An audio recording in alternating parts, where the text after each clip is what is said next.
Mesdames et messieurs les journalistes, femmes et hommes de presse, fidèles de notre rendez-vous devenu habituel. Avant d'ouvrir notre séance, je voudrais m'acquitter du devoir de préciser que la quinzaine n'a pas eu lieu depuis presque un mois pour des raisons d'agenda gouvernemental incompressibles. Et donc nous nous en excusons. Ouvrons cette quinzaine du gouvernement par une heureuse nouvelle. Il s'agit de la distinction de votre collègue journaliste à Radio Mucodec, Madame Sinclair, plus connue sous son nom professionnel, à savoir Madame Victoire André Nomby. Son talent et son professionnalisme ont été reconnus et récompensés par le prix RFI Ghislaine Dupont et Claude Verlon pour l'année 2024. Félicitations à votre consoeur qui a ainsi porté haut les couleurs de notre pays. Mesdames, Messieurs, l'échange entre vous, journalistes ici rassemblés, et le gouvernement, représenté ici par son porte-parole, a pour fonction principale d'éclairer ce qui peut paraître flou ou complexe dans la lecture de notre actualité nationale, singulièrement l'action des pouvoirs publics. Il s'agit de fournir les éléments nécessaires à la bonne compréhension par nos populations des tenants, des aboutissants et de la finalité des décisions prises. Bref, il s'agit de délivrer dans nos quinzaines, comme le dit le sage, je cite, « un renseignement qui améliore notre connaissance sur un sujet quelconque ». Fin de citation. Premier sujet d'actualité, la célébration, ce 6 novembre 2024, c'est-à-dire hier, de la 38e édition de la Journée nationale de l'arbre. Instituée par la loi du 11 septembre 1984, la Journée nationale de l'arbre est la preuve du rôle précurseur joué par son Excellence M. Denis Sassou Nguesso sur ces questions essentielles. Cette célébration, voulue par le chef de l'État, se déroule depuis de nombreuses années. Elle a été lancée, il y a une quarantaine d'années donc, à un moment où ces questions n'étaient pas à la mode. C'est la preuve de la conviction et de la constance du président de la République sur les sujets d'écologie et de préservation de l'environnement. C'est la preuve également de sa crédibilité sur ces questions, ce qui est de bon augure pour la position du Congo à quelques jours de l'ouverture de la COP29 à Bakou, en Azerbaïdjan. Le président de la République, à travers cette journée nationale de l'arbre, incite les populations sur l'ensemble du territoire national à planter symboliquement des arbres. Cet acte citoyen est devenu une tradition et s'inscrit dans l'esprit des grandes initiatives qui résistent à l'épreuve du temps. Cette année, l'année 2024, le président de la République a souhaité que cette journée nationale de l'arbre, qui a eu une portée nationale, soit consacrée au verdissement de nos agglomérations urbaines, c'est-à-dire que nos agglomérations urbaines mettent en avant les considérations liées au planting et à tous les bienfaits en termes de climat, d'écologie, d'environnement et tout simplement de bonheur de vivre, mettent tous ces avantages en avant pour que nos villes soient plus agréables.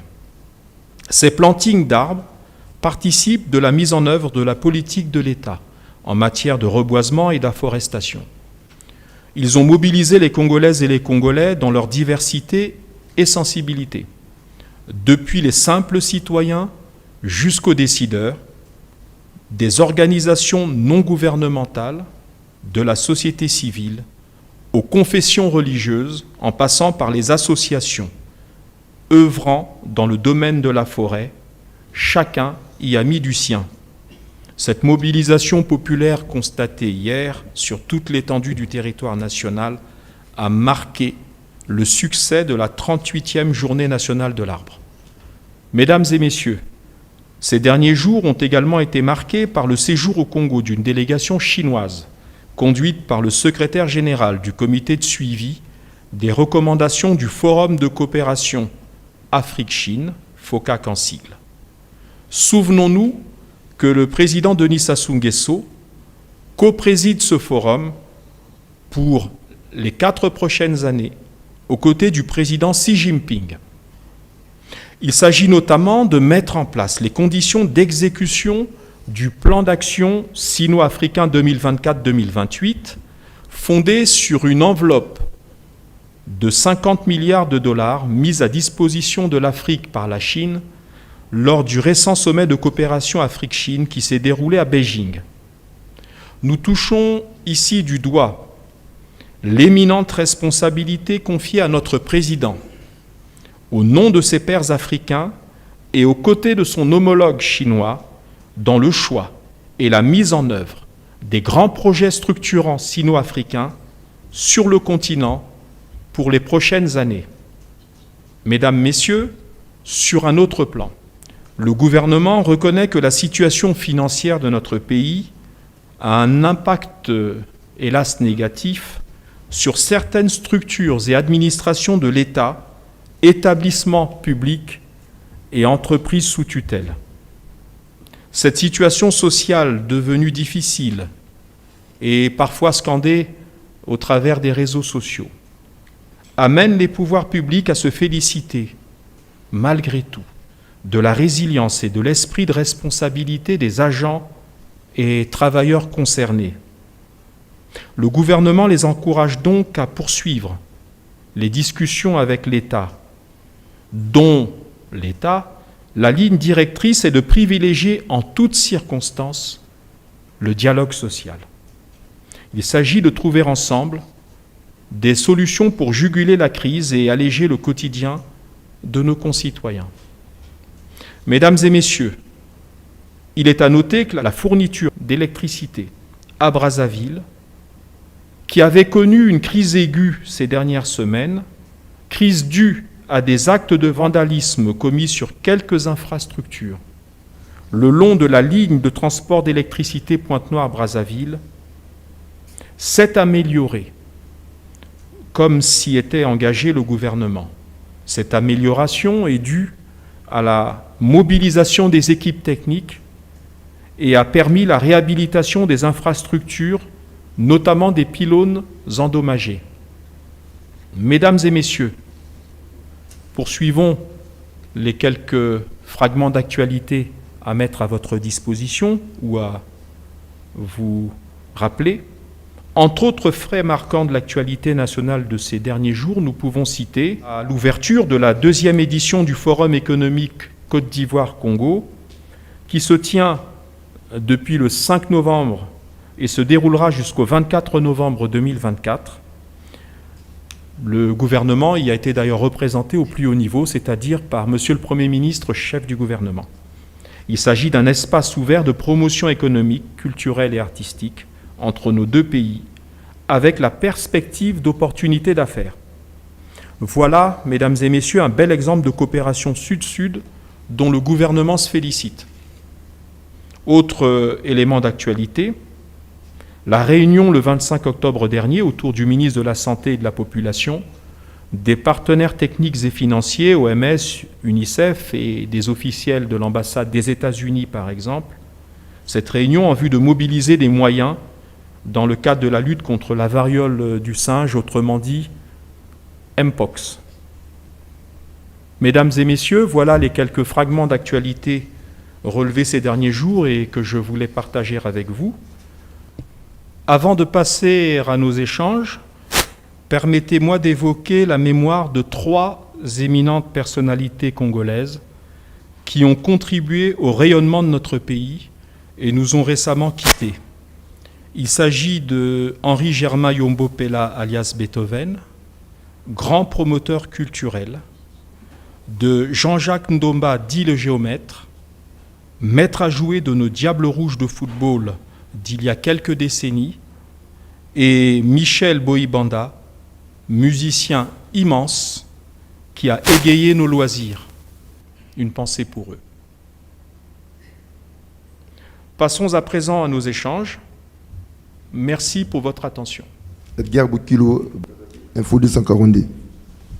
Monsieur le ministre, il y a un tollé provoqué par l'augmentation surprise des forfaits Internet par les opérateurs de téléphonie. Question, est-ce que le gouvernement était informé avant cette augmentation? Cette augmentation est-il unilatérale? Si c'est le cas, pourquoi le gouvernement, à travers son régulateur, l'APC, ne rappelle pas ces opérateurs à l'ordre? Parce que nous sommes en période de crise partout ailleurs dans la sous-région. Les forfaits sont revus à la baisse. Malheureusement, chez nous, c'est toujours à la hausse. Je crois que ce que nous devons faire, c'est, et vous le faites bien, c'est cette fonction que vous avez d'alerter, de dénoncer. Eh bien, le gouvernement qui est soucieux du panier de la ménagère, et le forfait Internet fait partie, comme les aliments, comme tous les produits de base, d'un élément essentiel. Aujourd'hui, nos compatriotes, notamment les plus jeunes, et qui sont parfois et souvent des gens qui n'ont pas beaucoup de moyens, eh bien, sont pénalisés si les forfaits augmentent. Je vais en parler avec le ministre en charge de l'économie numérique. Je sais que régulièrement, quand il y a eu ce genre d'augmentation, il y a eu rapidement une concertation avec les opérateurs par le truchement de la RPCE. Donc maintenant, quand vous risquez à une comparaison avec les pays voisins, moi je serais prudent sur cette comparaison et ce benchmarking, parce que souvent on rencontre des surprises quand on fait des comparaisons. Par contre, s'inquiéter de l'augmentation et savoir dans quelle mesure cette augmentation peut être atténuée, voire annulée, ça je ne peux pas m'engager à ça. Mais je dois quand même, vous savez, il me semble que dans une autre vie j'ai géré un peu ce secteur, donc j'en connais les contraintes. Je vais vous en donner une par exemple. Ce n'est pas pour défendre les opérateurs, c'est simplement parce que c'est une réalité qu'ils vivent. On va plutôt parler de tout ce qui concerne les infrastructures des télécommunications et ce qu'on appelle les BTS et autres, et qui font le relais en fait du signal du téléphone, GSM, et de l'Internet. Ces infrastructures, qui ressemblent donc à des pylônes électriques, au fond, nécessitent un coût d'entretien, nécessitent que tout ça soit alimenté par l'électricité, avec toutes les contraintes que l'on peut imaginer. Eh bien, il n'est pas complètement interdit de penser que les opérateurs se retrouvent eux-mêmes en difficulté pour la raison qui consiste à ce que parfois ils peuvent manquer d'électricité. Donc il faut alimenter tout cela par des groupes, et des groupes où il faut mettre du carburant. Donc je vous donne quelques contraintes, je ne défends pas leur position. J'ajoute un autre point, parce que nous avons le progrès technique qui s'appelle les réseaux sociaux, l'utilisation du numérique, WhatsApp, Signal et le reste. Mais il faut savoir qu'avant, les opérateurs gagnaient leur vie sur quoi? Ils gagnaient sur les appels téléphoniques. C'était ça leur fonction première. Aujourd'hui, quand vous vous connectez sur WhatsApp, quand je me connecte sur WhatsApp, une fois que vous avez pris le forfait, qui va vous permettre peut-être de parler ou de converser ou d'envoyer des données, des vidéos, des audios, tout ce que nous voulons, du texte, le forfait n'intègre pas réellement le niveau de consommation des consommateurs, parce que le forfait, on vous dit, vous avez pris un forfait de temps de francs CFA, ça sera un forfait mensuel, mais c'est bon. Vis-à-vis de l'opérateur, vous avez payé. Est-ce que vous me comprenez? Vous avez payé. Mais pendant ce temps-là, lui, il doit entretenir ses infrastructures. Vous voyez, c'est un peu ça la contradiction. Mais, vous avez raison, à un moment donné, il faut demander aux opérateurs peut-être de tenir compte de l'environnement, du climat et de tout cela. Je remonterai l'information à mon collègue, mais encore une fois, il faut balancer la chose en tenant compte des contraintes qui sont celles des opérateurs. Je suis Ernest Blanchard-Dimi pour le groupe Razanet, c'est un groupe de médias en ligne. Ma première question est toute simple. Pourquoi la crise du carburant perdure-t-elle? La deuxième, elle est aussi simple. Il est arrivé, je crois que c'était un vendredi, nous avons eu 3 heures sans Radio Congo, par les voies par lesquelles nous les suivons d'habitude. Enquête menée, il nous a été révélé que le Congo aurait des dettes vis-à-vis d'un partenaire. On nous a parlé des mots un peu difficiles, broadcast et autres. Bon, je ne sais pas, vous en savez sûrement quelque chose. Alors, qu'est-ce qui s'est-il passé réellement quand on arrive à ce qu'un instrument de souveraineté tel la radio et la télévision d'État puisse quand même cesser de mettre dans un pays en crise comme le Congo. Que s'est-il passé? Est-ce que les précautions sont prises pour qu'on ne vive plus ça prochainement? Bon, pour la crise du carburant, malheureusement, les mêmes causes produisent les mêmes effets. Et j'ai souhaité échanger sur le sujet avec le directeur en charge au niveau de la SNPC des questions d'approvisionnement. Il s'avère que pour des raisons diverses, nous n'avons pas obtenu le contact direct avec notre interlocuteur, mais nous communiquerons parce que, au-delà de la quinzaine du gouvernement, nous communiquerons par les voies officielles quand nous aurons une information, et pourquoi pas sur les réseaux sociaux, et pourquoi pas non plus dans notre groupe qui permettra d'éclairer l'ensemble des hommes et femmes de presse qui pourront eux-mêmes éclairer les populations. Il s'agit de quelque chose d'extrêmement désagréable. Hier, je cheminais dans la ville en quittant mon bureau, et nous sommes arrivés à un point que je ne nommerai pas, mais proche d'une station, et j'ai vu mon chauffeur qui quittait. Vous voyez, il y a deux voies, celle qui part comme ça et celle-là. Et j'ai vu que les voitures devant nous bifurquaient pour prendre à contresens la voie des véhicules qui venaient comme ça. Et j'ai demandé à mon chauffeur, mais qu'est-ce qui se passe? Et en fait, tous les véhicules qui étaient devant nous étaient arrêtés pour attendre le carburant qui se situait dans une station qui était à quelques dizaines de mètres de là, mais une file extrême. Donc, bien entendu, il s'agit d'un inconfort pour tout le monde, parce que nous avons dû nous bifurquer sur le côté. Donc, c'est une question fondamentale, et la SNPC travaille d'arrache-pied pour faciliter l'approvisionnement. Vous savez qu'il y a quelques semaines, on avait eu une contrainte qui était liée à un mouvement social auprès du CEFCO. Il y a peut-être une récurrence de problèmes dans les circuits de distribution, et le gouvernement travaille pour la résolution de ce problème. Parce que malheureusement, les circuits mafieux que nous appelons couramment les Kadhafi s'en donnent à cœur joie. Et aujourd'hui, quand vous devez vous approvisionner chez ces gens-là, eh bien vous avez un prix du carburant qui est prohibitif. Et vous avez un deuxième problème, c'est la qualité de ce carburant. Parce que la crainte et le soupçon qu'on a vis-à-vis des Kadhafi, c'est que non seulement ils augmentent le prix, mais en plus vous ne savez pas s'ils coupent ce carburant de manière à finalement quelque part abîmer nos véhicules et nos moteurs. Donc c'est une question fondamentale sur laquelle le gouvernement travaille et pour laquelle nous aurons des réponses pour le rétablissement du service de carburant dans des délais très courts. La coupure de Télé Congo et Radio Congo, vous êtes un journaliste d'investigation, vous êtes le premier à m'en parler. C'est-à-dire, vous avez pu suivre cela. Ça s'est passé effectivement. Dieu merci, ça a duré quelques heures, 3, 4 heures. Ça a été dommageable, parce que ce sont les deux médias de l'État. Et quand les deux médias de l'État s'arrêtent, nous sommes en Afrique, il peut y avoir des craintes sur la nature de la suspension des services. Vous voyez ce que je veux dire, hein. Rappelez-vous, d'autant que dans tout cela, le président de la République était à l'autre bout du monde, en Russie. Donc c'est dû, là également malheureusement, aux contraintes financières qu'on évoque.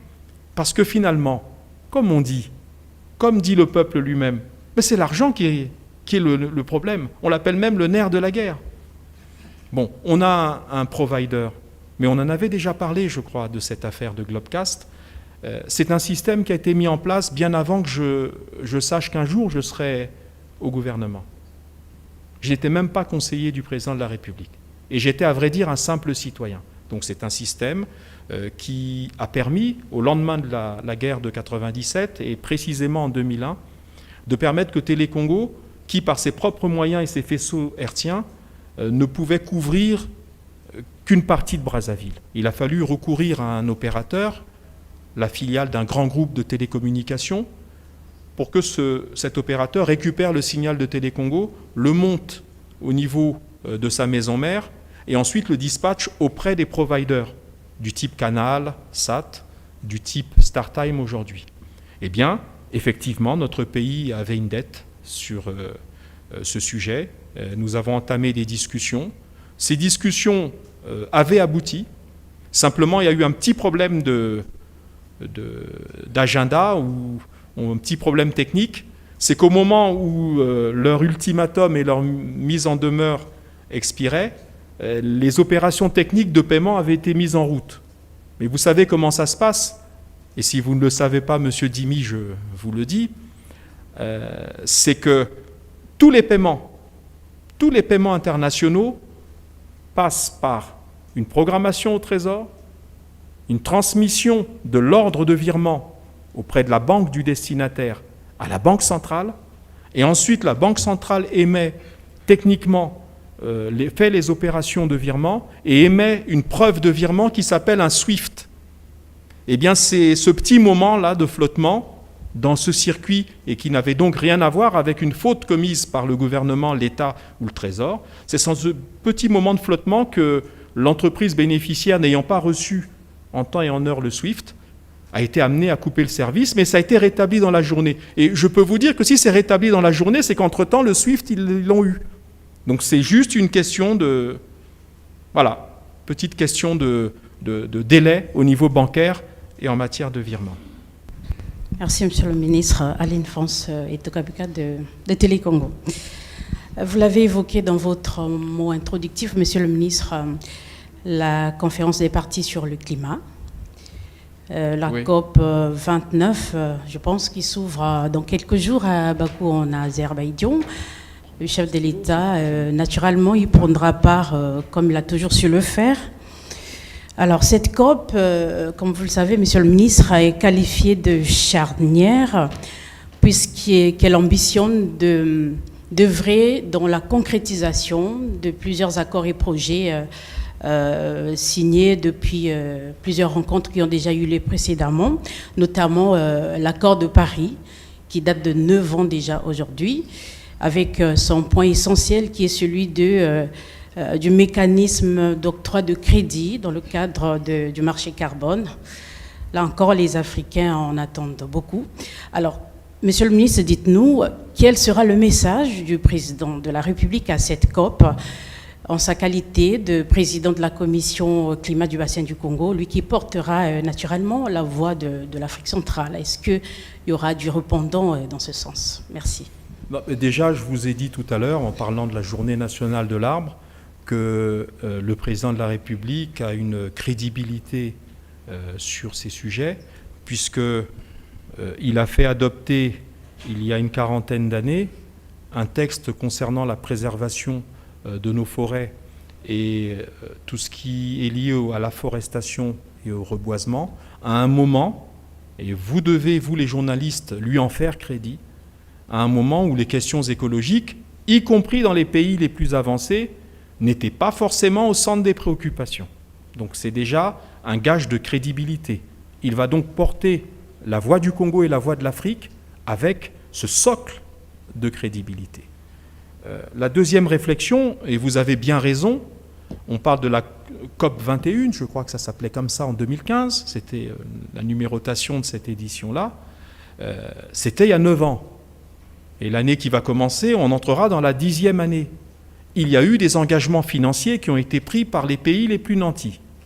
Et il faut reconnaître et déplorer que ces engagements ne sont pas tenus. Donc je crois que le président de la République portera également son message sur les promesses non tenues et l'urgence de tenir ces promesses. Maintenant, nous avons une position qui est d'autant plus crédible, et là je parle du bassin du Congo, vous avez parlé du fait que le président de la République présidait la commission climat du bassin du Congo. Il faut savoir qu'aujourd'hui, les spécialistes et scientifiques le disent, il y a 3 grands bassins, Bornéo-Mékong, Amazonie et le bassin du Congo. Aujourd'hui, au moment où nous parlons, le bassin du Congo est le seul qui arrive à avoir un solde positif pour ce qui concerne les questions du carbone. C'est-à-dire que c'est le dernier bassin qui aujourd'hui arrive encore à maintenir les conditions qui permettent la protection de la biodiversité. Le seul. Les autres, malheureusement, émettent plus que ce qu'ils séquestrent. C'est clair. Et donc voilà, pour toutes ces raisons, c'est-à-dire la crédibilité du président en tant que leader mondial sur ces questions depuis des années, des décennies, la nécessité pour les pays les plus nantis de respecter enfin leurs promesses. Nous avons, pour ce qui concerne le bassin du Congo, ma collègue, la ministre Soudan Nono, en parle régulièrement, fait le nécessaire pour rendre bancables des projets au profit des communautés locales, permettre que l'accompagnement, la contrepartie de la non-exploitation sauvage de cet environnement-là soit compensée par le financement des projets communautaires au profit des populations concernées. Nous sommes prêts, c'est-à-dire que le bassin du Congo est prêt à recevoir les financements qui sont promis depuis près de 10 ans. Je crois que le président de la République rappellera à ses pairs réunis en Azerbaïdjan toutes ces nécessités-là. Et enfin, ce que j'ai dit sur la séquestration du carbone, c'est une réalité scientifique que vous pouvez vérifier. Merci. Je suis Michael Gattier, je prends la parole au nom de Focus Media, qui est un média en ligne. Monsieur le ministre, Monsieur Ernest Dimi a posé une question assez importante sur le carburant qui en réalité cause préjudice pratiquement à tout le monde, à tous les Congolais, le social des Congolais. Vous avez répondu, vous avez donné une réponse qui, malheureusement, ne convainc pas en réalité. Parce que nous parlons des sujets d'actualité. Pas plus tard que hier, vous étiez avec votre collègue en charge en réalité des questions liées aux hydrocarbures. Mais quand M. le ministre nous donne cette réponse, j'ai l'impression que c'est une question qui n'est pas prise au sérieux, en réalité. Permettez-moi. J'ai 2 questions. Écoutez, laissez-moi répondre à votre mise en cause. D'abord, avant de parler de vos questions, vous ne pouvez pas dire à un ministre qu'une question n'est pas prise au sérieux. Simplement, nous constatons tous la crise. Vous savez, le rôle d'un gouvernement, le rôle d'un porte-parole de manière un peu plus précise, n'est pas de venir vous exposer les tourments qui justifient une situation. Le rôle du gouvernement et le rôle du porte-parole qui reporte à l'opinion ce qui est fait ou décidé par le gouvernement, c'est de vous apporter une information quand elle sera mûre. Si vous voulez que je vous mente et que je vous dise des choses qui sortent de mon seul esprit, je peux le faire, mais je ne crois pas que ce soit utile. Ce qui est important, c'est de savoir qu'il y a un problème, que ces problèmes sont des problèmes de distribution, que nous les connaissons année après année, et qu'il y a probablement une responsabilité, et je vous le concède, des pouvoirs publics pour essayer de faire cesser cette situation. Maintenant, quand nous aurons effectivement toutes les réponses sur ce qui va permettre de juguler la crise, eh bien à ce moment-là, nous les porterons à votre connaissance. Voilà ce que je vous ai dit.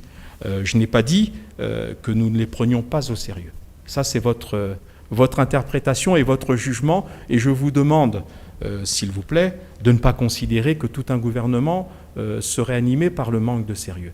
Nous y travaillons, et quand nous aurons jugulé l'affaire, on n'aura pas forcément besoin de venir vous rapporter les résultats de cette politique pour ramener au plus vite le carburant dans les pompes, mais vous le constaterez, et nous le constaterons tous, parce qu'au fond, nous sommes tous victimes du même problème qui est celui de la pénurie de carburant. La différence entre vous et moi en tant que gouvernant et vous en tant qu'usager, c'est que nous, en plus du fait d'en être victime, on doit trouver les solutions. Et nous nous y attelons.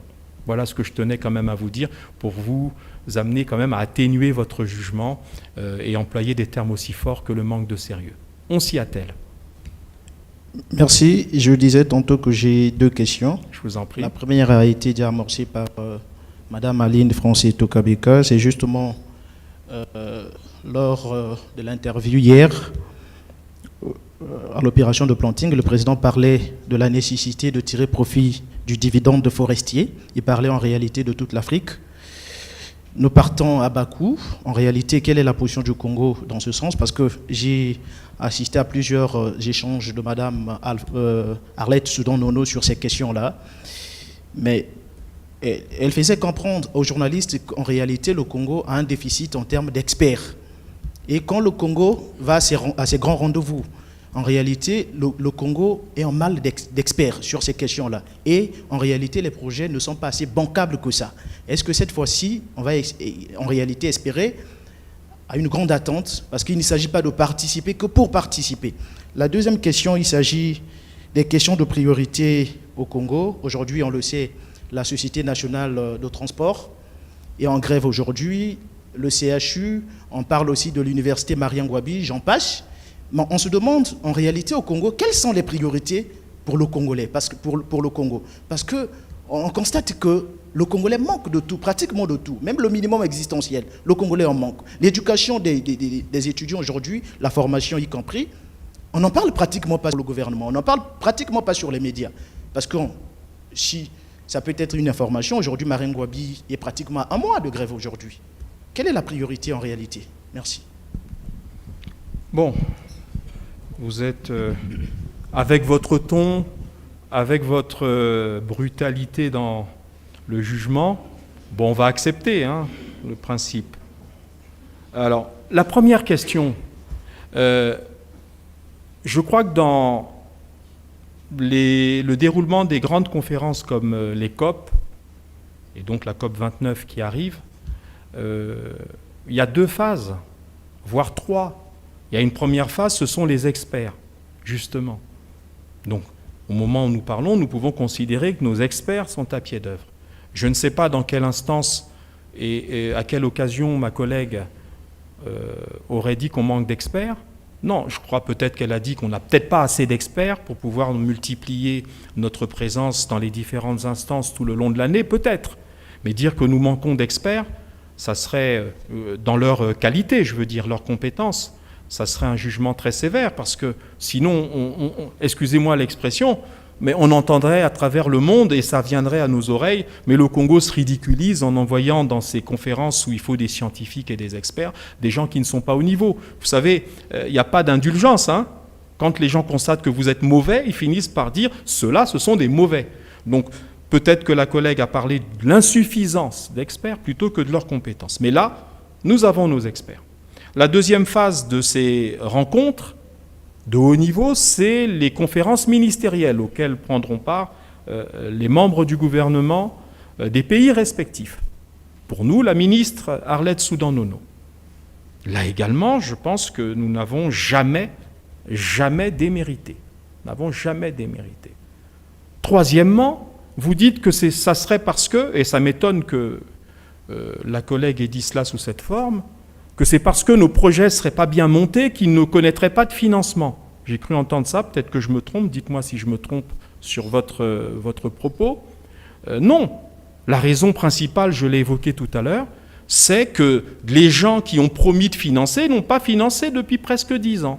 Ce n'est pas parce que nos projets sont mauvais, on rédige ces projets, on les conçoit avec les experts les plus pointus, pas seulement les experts congolais que vous considérez comme incompétents, mais avec des experts financiers, avec des banques, avec les grandes ONG qui accompagnent les gouvernements à travers le monde sur la conception de ces projets et leur exécution. Donc le problème, ce n'est pas l'incompétence qui empêche de mettre en œuvre les projets, c'est tout simplement qu'il n'y a pas d'argent.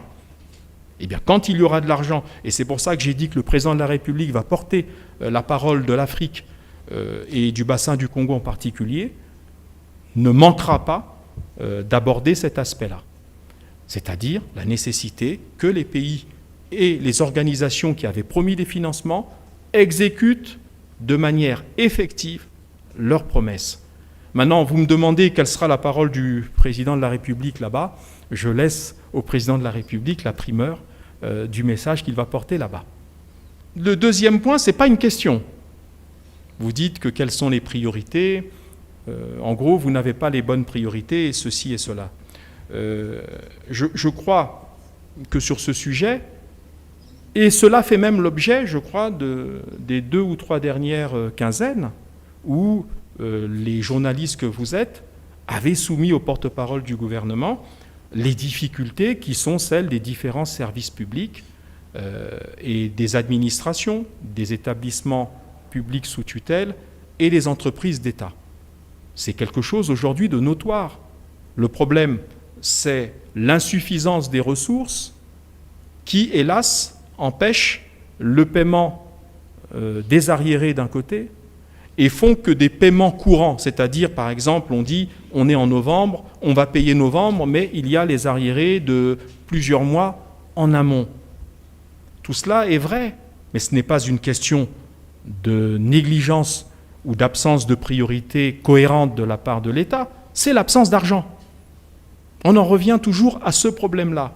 J'ajouterai d'autres éléments, mais je vais les aborder, on va dire, juste de manière symbolique et un peu en allusion, pour que nous nous comprenions. Il y a dans les sociétés, les établissements ou les administrations en difficulté, peut-être aussi la nécessité de regarder si les ressources qui sont générées par l'activité sont effectivement affectées à la gestion des charges. Nous ne sommes pas une économie soviétisée, c'est-à-dire on n'est plus un pays communiste où c'est l'État qui sortait de sa caisse et qui donnait régulièrement.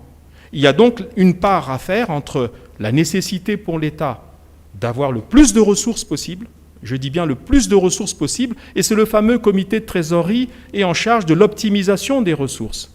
C'est ce comité qui va nous apporter la solution. Récemment, nous avons vu passer une correspondance, un communiqué pour être précis, du ministère des Finances qui parlait d'un programme national d'optimisation des ressources de l'État et du Trésor public en particulier. Voilà tout ce qui va nous permettre d'alléger le poids de la dette chaque mois, peut-être de prolonger les délais de remboursement. Il y en a qui sont aujourd'hui à 2026.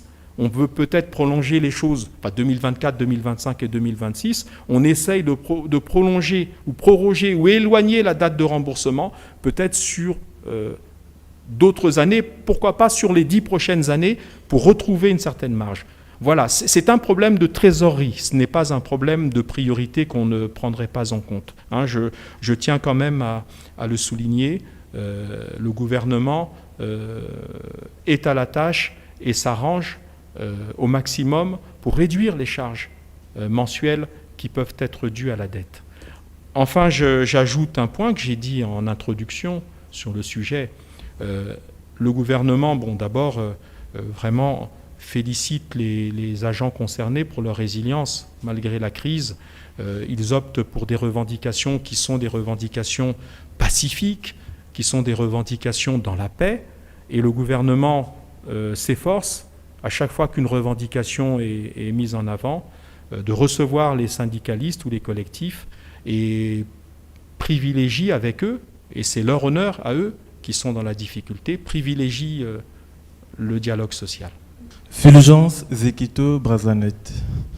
Monsieur le ministre, depuis un moment, dans certains quartiers de Brazzaville, les camions de l'armée ramassent et les ordures et les bacs à poubelle de la société Averda. Ma question est celle de savoir, le contrat entre le gouvernement congolais et la société Averda est toujours en cours. Et si ce n'est pas le cas, qu'en est-il des 2000 francs qui sont prélevés chaque fin du mois dans le revenu des Congolais? Il faut savoir que la première cause du désordre lié à l'amoncellement des ordures, c'est une grève qui a duré quelque temps au niveau des agents d'Averda. Et partout dans le monde où la société de ramassage des ordures connaît des perturbations liées au climat social, vous retrouvez malheureusement l'amoncellement des ordures. Aujourd'hui, vous l'avez évoqué, l'État a mis en place des mécanismes exceptionnels, parmi lesquels l'armée, donc le génie militaire pour résumer, de manière à ce que nous puissions obtenir le ramassage des ordures qui vraiment défigurent notre capitale. Donc ce service est en cours, il vient en complément de ceux d'Averda. Alors, vous évoquez la situation contractuelle, je crois qu'elle est claire. Averda a même, je crois, publié un communiqué que j'ai aperçu sur les réseaux sociaux. Il y a une phase de cessation du contrat avec l'entreprise Averda et le recrutement d'une entreprise pour leur succéder. J'ai lu, comme tout le monde, des échos d'un journal en ligne, un journal français en l'occurrence, Africa Intelligence, qui avait publié une information avec des chiffres totalement fantaisistes, et ça je le dis de la manière la plus ferme, C'est une fake news qu'ils ont publiée, hein, une fake news. Là, on est dans la pure fake news en disant que l'État devrait plus de 100 milliards de francs CFA à Averda. C'est faux. La dette d'Averda a été traitée pour l'essentiel. Et aujourd'hui, je suis en mesure de vous dire qu'il y a un reliquat de 15 à 16 milliards dû à Averda. Vous voyez, ce n'est pas ces montants de 100 milliards, c'est faux. La dette résiduelle d'Averda, c'est 16 milliards. Donc, le gouvernement communiquera, le moment venu, avec les services compétents de la mairie de Brazzaville, quand le contrat va cesser et quand l'entreprise qui va succéder sera mise sur les fonds baptismaux et se mettra à la tâche. Pour l'instant, le contrat n'est pas encore résilié, donc l'obligation de payer est là. Alors je comprends, vous faites le lien entre les ordures qui se sont accumulées du fait de la grève et la persistance du paiement de cette taxe. Le contrat est en cours. Maintenant, il y aura des ajustements très certainement entre l'État et Averda, puisque je vous ai parlé d'un reliquat de dette de 16 milliards. Donc forcément, quand un contrat prend fin, c'est un peu comme dans les couples, excusez-moi de le dire comme ça, quand un couple se sépare et divorce, à ce moment-là, on fait les calculs. Hein. Moi, j'ai apporté tant, j'avais fait ceci, mais il faut me rendre cela. Donc c'est à ce moment-là, au moment du divorce, quand il sera consommé, que les parties prenantes, nous d'un côté et Averda de l'autre, eh bien, on va régler ces comptes-là de manière à dire « mais on a versé 2000 par un machin, et c'était un moment où votre service n'était pas ceci, pas de qualité ». Donc c'est des choses qui se feront. Je comprends votre souci, mais elle s'évoque plutôt dans le cadre des discussions, des négociations qui se font au moment de la rupture. Donc ça se fera à ce moment. Gustavo Sira, je représente le média Écho du Vrai. Monsieur le ministre, j'ai eu une question qui concerne la situation socio-économique actuelle du pays. D'une manière générale, l'opinion reste confuse sur cette situation. Pourriez-vous nous dire, monsieur le ministre, quel type de crise le pays traverse ? C'est une crise de la dette. Je crois que le gouvernement a communiqué là-dessus de manière abondante.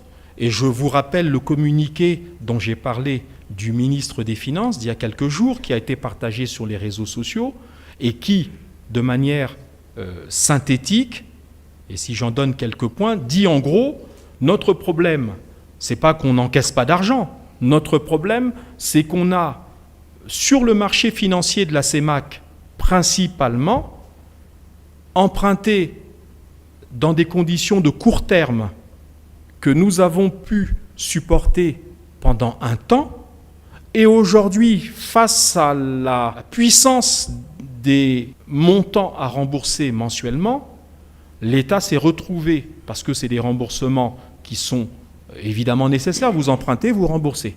Eh bien, cette charge était devenue telle qu'il fallait mettre en place un mécanisme interne, c'est le comité de trésorerie et d'optimisation des ressources, comité de trésorerie présidé par le chef de l'État et composé des ministres compétents, depuis le Premier ministre jusqu'au ministre sectoriel, et donc chercher à renforcer le niveau de ressources que nous avons chaque mois pour faire face plus facilement. C'est cela le premier problème. La deuxième solution, après avoir mis en place des mécanismes pour renforcer, augmenter les ressources, les optimiser, comme ils disent dans leur langage financier, mes collègues du gouvernement. Le deuxième mécanisme, c'était de négocier avec nos créanciers sur le marché financier de la CEMAC notamment, pour obtenir ces interlocuteurs qu'au lieu de rembourser en 2025, on rembourse par exemple en 2030 ou 2035 et qu'on essaye de réduire le poids mensuel des remboursements. Ce sont les deux mécanismes sur lesquels nous nous appuyons. Donc je résume, la cause, c'est une charge mensuelle et donc annuelle qui pèse sur nos capacités de remboursement et donc nous rend parfois incapables de gérer les charges courantes. Et la deuxième chose, les solutions, c'est d'optimiser les ressources en interne, trouver le maximum de possibilités de renforcer les ressources financières, là où on constate peut-être des gaspillages, peut-être des fraudes, peut-être ceci ou cela. Et enfin, de négocier avec les fameux créanciers à court terme pour obtenir d'eux des allongements pour la durée de remboursement, un aménagement des intérêts moratoires et tout ce qui peut permettre de nous rendre un peu plus à l'aise pour respecter nos charges courantes. Tressika Kipebe pour GoTV. Je parlerai sport. La première préoccupation, le Congo est menacé de sanctions par la FIFA suite au bras de fer qui se passe entre la commission ad hoc et le bureau du comité exécutif de la Fédération congolaise de football. Il y a quelques jours, l'Assemblée nationale avait convoqué les 3 parties, le comité exécutif, le ministère en charge des sports et puis la commission ad hoc pour prendre à bras le corps ce problème afin de résoudre et apporter une solution. Mais jusqu'à ce jour, rien n'a été fait. Dans quelques jours, peut-être la FIFA pourra frapper le Congo suite à cette sanction. Est-ce que le gouvernement pense-t-il rester muet face à cette situation, sachant par exemple au Cameroun, lorsqu'il y a eu bras de fer entre le ministère, la FECAFOOT et bien d'autres, c'est le gouvernement à travers le président de la République qui a donné l'ordre au Premier ministre d'apporter une solution. Est-ce que le gouvernement pense rester muet face à cette situation? Bon, pour ce qui concerne les conflits internes à la FECOFOOT, les conflits internes, je crois avoir donné la position de principe d'un État soucieux du respect de sa propre loi. Il y a dans notre Constitution le principe de la liberté d'association. Une fédération est une association, c'est-à-dire une association qui, dans le cadre bien entendu du respect des lois, fixe son mode de fonctionnement dans ses statuts. Et ces statuts engagent les membres de l'association. Nous, l'État et tous les autres, nous sommes des tiers par rapport à cela. Alors, vous me dites, et vous m'apprenez donc qu'il y a eu une tentative de concertation entre les 2 parties en conflit et l'Assemblée nationale, dont je n'avais pas l'information. Je ne sais donc pas ce qu'il en a résulté. Je dirais simplement, puisque vous comparez avec le Cameroun, c'est que là, ce n'est pas un conflit entre la fédération et un ministère. C'est un conflit interne à la fédération. Si, justement, quand vous parlez de menaces de la FIFA, si le gouvernement s'en mêlait, c'est à cette occasion, je dis bien à cette occasion, que l'État du Congo, notre pays, serait suspendu par la FIFA. Je ne vois pas, madame, à quel moment le ministère des Sports est intervenu, et donc le gouvernement est intervenu dans ce débat. La nuance est de taille. Dans le cas du Cameroun, nous avons suivi cela sur les réseaux sociaux. On a vu, parfois même des vidéos, des capsules vidéo. Mais c'était le président de la fédération d'un côté, le ministre des Sports de l'autre. On a même vu des images parfois un peu brutales, où ça ne se saluait pas, etc. C'est pas ça la difficulté congolaise. La difficulté congolaise, c'est qu'il y a un certain nombre d'acteurs de la fédération, des clubs, donc des gens quand même outillés, concernés et informés de la situation interne à la fédération, qui ont décidé de prendre un certain nombre de responsabilités. Nous n'y sommes pas, on n'en est pas à l'origine, et ils ont fait leur affaire, et nous sommes des observateurs comme vous. C'est-à-dire, nous ne sommes pas comptables de la situation interne. Maintenant, s'il faut effectivement que l'Assemblée nationale ou d'autres médiateurs tentent de régler le problème, eh bien, c'est très bien. Et on espère qu'une solution rapide sera trouvée. Mais le gouvernement n'est pas aujourd'hui à la manœuvre comme un acteur de la crise. Nous sommes des observateurs et nous souhaitons qu'une solution soit trouvée. Alors à partir du moment où le problème ne concerne pas le gouvernement, que le gouvernement n'est pas intervenu pour orienter cette crise dans un sens ou dans un autre, je ne vois pas sur quelle base la République du Congo serait suspendue de compétition par la FIFA, puisqu'il n'y a pas eu d'ingérence politique. Je suis Jean-Eudes Ganga, je représente le média groupe congomedia.com, le site internet.